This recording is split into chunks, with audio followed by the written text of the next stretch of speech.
فلما رجعوا الى ابيهم قالوا يا ابانا منع منا القيل. دیکھیں نیگیٹیوٹی تھی ان بچوں میں، پہلے نیگیٹو بات کرتے ہیں پھر پازیٹیو. کیا؟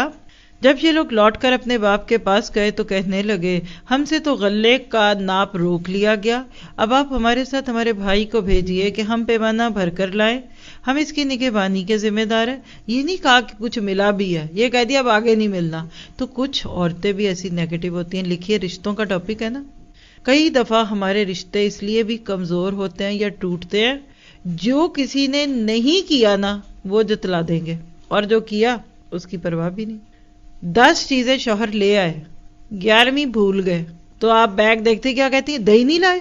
اللہ کے بندو، دودھ، بریڈ، بٹر، سبزی، آلو، مولی، گاجر، 10 چیزیں لائے ہیں، پہلے وہ تو گنو. یہ بھی جملہ لکھیے. اپنی غلطیوں کو پہچانے ہم، اور یہی چیز مردوں میں بھی آ سکتی ہے. اچھی 10 چیزیں چھوڑ کر کسی ایک میں نمک تیز ہے، کہا اس میں نمک بڑا تیز ڈال دیا. تو اس میں سیرت کو اپنائیے کہ کھانے میں نقص نہیں نکالنے. پھر اس کے بعد آپ دیکھیے یہ جو بات کہہ رہے ہیں کہ آپ کا بیٹا، آپ کا بھائی، اس سے بھی پتہ چلتا ہے کہ ابھی تک دلوں میں کچھ نہ کچھ کینہ ہے.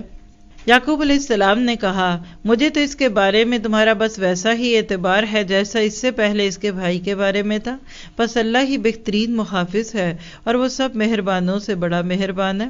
یہاں سے پتہ چلتا ہے کہ مومن ایک غلطی دوبارہ نہیں کرتا. حدیث ہے کہ مومن ایک سوراخ سے 2 بار ڈسا نہیں جاتا. تو یعقوب علیہ السلام کا یہ کہنا اسی کی ایک عملی تفسیر ہے کہ بار بار کسی کو مت آزمائیے، اور اپنے خدشے کا اظہار کر دیا.